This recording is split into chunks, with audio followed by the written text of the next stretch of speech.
The gentleman from Massachusetts is recognized for 5 minutes. Chair, thank you. Thank you, Ranking Member. Welcome aboard. Thank you, Secretary Napolitano, for being here. I'm a new member, but I'm coming from a decade of law enforcement experience, viewing a lot of these issues as a prosecutor. And in fact, one of my last cases just a few months ago dealt with an issue that really called into very serious questions the issues of aviation and transportation security. It's a situation, and I commend everything that's being done by Homeland Security to deal with issues, and the 100% you had in November for successfully checking everyone that's on the watch lists and making sure on inbound U.S. travels as well as within the country that they're checked. But in my case, it wasn't involving a person that had a ticket.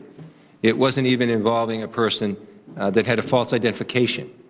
What occurred in that case is a young man, 16-year-old young man, Delvonte Tisdale from North Carolina, had stowed himself into the wheel well of that plane, and it departed from Charlotte, and his body was found in Milton, Massachusetts, when the landing gear of that plane was coming. And despite the tragedy of losing a young man like that, it raised enormous questions about tarmac security.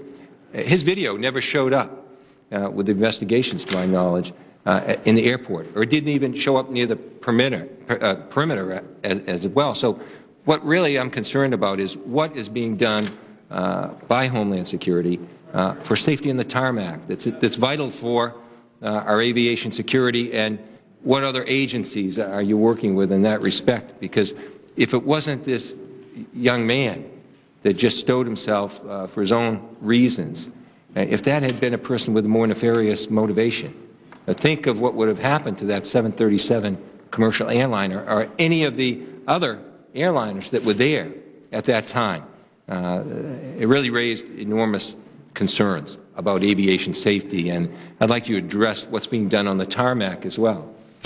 A couple of things. One is I'm going to ask TSA to respond directly to your question, Representative.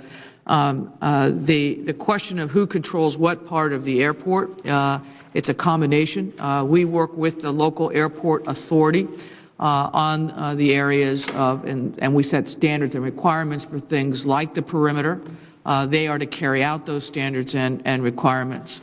Clearly, if somebody, a 16-year-old, is able to circumvent those standards and requirements and get into the wheel well of a plane, there has been a breakdown. And so I can't sitting here tell you what the after-action analysis was as to how that happened and what corrective action has been taken, but I can share with you that I suspect that that already has occurred, and we'll get it to you. I appreciate that. Mr. Leader, were you aware of this incident at all? And, and really the concern is not just which agency is catching the ball at a certain time. There has to be a seamless way for the agencies to deal with this locally, or all the invasive procedures that are there when you're getting a ticket are for naught.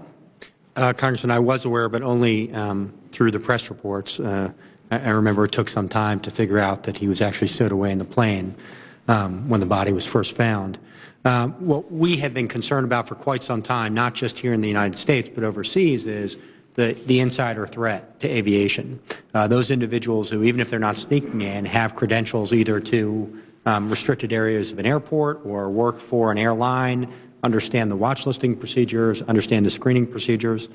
And I know DHS and NCTC work together with the airline industry to discuss those vulnerabilities, screen individuals, and the like. But we'll certainly continue to work with Secretary Napolitano on this case to see whether or not there is a broader perimeter issue. Great. I welcome that information, and I can speak for myself, and I think for the members of the committee, that this is an area that we'll work with you on, because this has raised really serious questions, not just in the Boston area, but also in the Charlotte area. In the Charlotte area, right. Thank you. Gentleman's time expired. The gentleman from Virginia, Mr. Ridgeville, is recognized for 5 minutes.